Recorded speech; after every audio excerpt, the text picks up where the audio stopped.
All right. What if there was a hidden truth that you didn't know? Something that I would have to ask you to trust me and believe. Would you trust me and believe it? What if I told you there were two types of judges?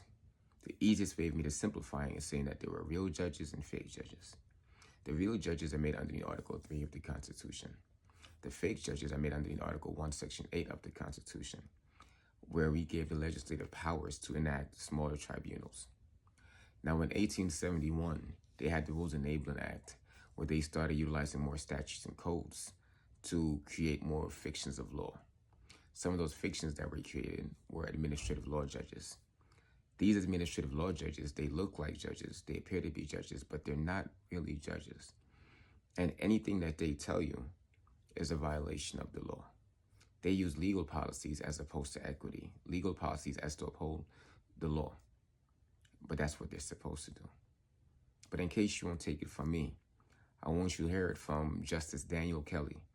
He's a former Wisconsin Supreme Court judge, all right? And I want you to watch this video real quick. Let me know what you think. Welcome to NCLA's program, Ask the Judge. Today's question is an administrative law judge a judge? The answer is no. And we know this is so because the Constitution tells us that a judge is someone who's nominated by the president, confirmed by the Senate, has lifetime tenure, and a salary that can't be reduced.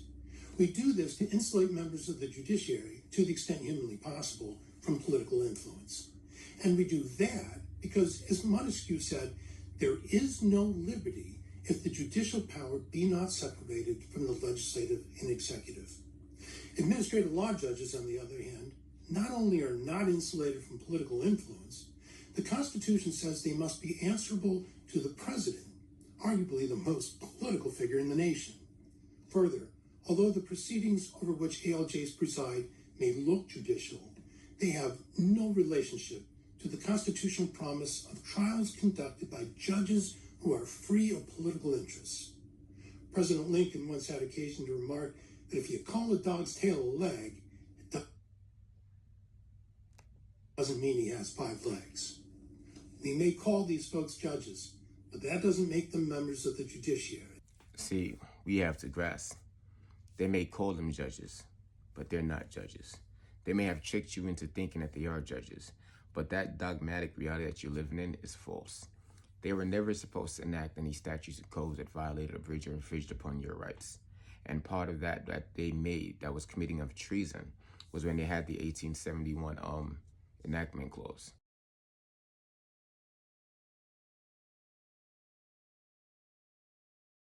With that, they created the administrative law judges, which is treason against the Constitution, because the Constitution told us that we deal with these judiciary courts to settle our differences. See, we the people have lost track of what the Constitution says. We follow this democracy instead of upholding a constitutional republic. We use administrative law judges instead of Supreme Court judges. We use so many fictions of law, and we don't realize why we don't get justice. We have to realize these judges might look like judges, but they're not real judges. They don't have the permission to jeopardize your life, liberty, pursuit of happiness, or property. And that can only ever happen if you yourself have committed a crime and there's an injured party. And an official judicial judge will make sure they follow due process before your rights are deprived. They have life tenure and they have to answer to the people and to the president. So we have to make sure that if these people are acting as officers, violating fiduciary capacity, acting in that capacity, then we have to hold them accountable. They never had the right to violate our rights. When they started putting this civil policies that went against natural law, all of that was treason against the Constitution, because we don't have civil rights. We have God-given inalienable rights. Our rights are inherent and given to us from God. And these administrative law judges, they like to make it seem like our rights were given to us through them as civil rights. We have to grasp that our rights only come from God. And these fake actors that are separating us from our kinfolk, that are taking us out of our domiciles, that are making us lose our jobs and occupations, that are putting us through all these pains and turmoils, these are not real courts. These are not courts of equity, the courts where we're supposed to handle our affairs. Per the Constitution, Article 3, Section 2, Clause 2. Anytime the state is a party, the court of original jurisdiction will be the Supreme Court. So since these actors are here representing the state of whatever that they work for, since they want to act in that capacity, we can hold them accountable in that capacity. But since they're acting as a state, then per the Constitution, people ask me, then Trey, where do you think we should take it? Well, it wouldn't be in landlord-tenant court. It wouldn't be in family court. It wouldn't be in none of these courts. So when you use these words and say I have to go to family, landlord-tenant courts, they're going to remand you to places like that. We have to remember that anytime our life, liberties, and rights are placed into jeopardies, those are the words that we need to use. Take it to the Supreme Court that has original jurisdiction. Let them know it's not a landlord-tenant matter. This is a matter that pertains to your life, liberties, securities, and properties interests. And according to the Constitution, they have that original jurisdiction. Per the Constitution, Article 3, Section 2, Clause 3, for all matters, there must be a jury. Now, if you want to receive equity, you need to stop letting yourself be taken into these courts that have no jury, where they're abridging your rights, they're infringing upon your rights. They're not giving you due process. They're not following and upholding the law of the land. We cannot accept that we keep on going into these courts where no, they do not take jurisdiction over you because they never have jurisdiction over you.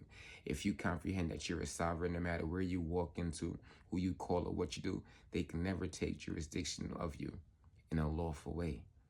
They can act like they have it and usurp your powers. But as long as you know that you are sovereign and no powers come from you, then you know that you can always go back and challenge that and get the remedy. That's protected by your Fifth Amendment, your just compensation. You will get your remedy. But you have to remember that equity aids the vigilant. And if you're handling these matters in a court that is not constitutional, that is not judicial, and you keep on going back into these lesser courts that are inferior to the Supreme Court, that don't have the power to even do what they say they do, and they're not here to uphold the Constitution, then at some point, we have to realize when equity aids the vigilant, you're not being vigilant. You're not being vigilant. You're still going into these lower courts instead of studying your Constitution, which reminds you that you're not supposed to be in front of an administrative law judge. You're supposed to be in front of a judicial, right? A judicial officer of the court. That's where you're supposed to be in front of.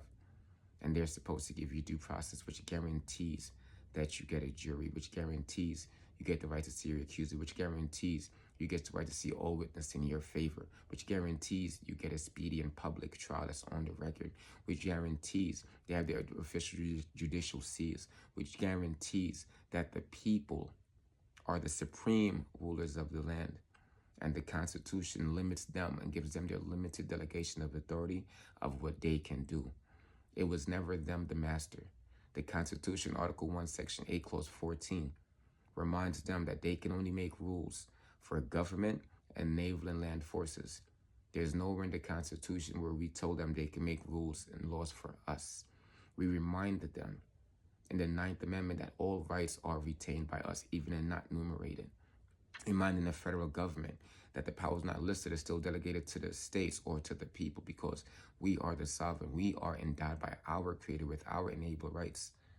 And we have to remember that. Don't let these ALJs deceive you of your rights and trick you out of your property and your possession. Make sure you're handling your affairs accordingly. Take it to the right place. The documents don't need to be perfect. They need to be based on the merits. And let's start addressing the Supreme Court to handle these matters and handle our affairs accordingly. Because these ALJs and the American Bar Association, they need to stop committing the tyranny and the treason and bringing people to this detrimental state that they're in. Let's stand together and fight for a better future.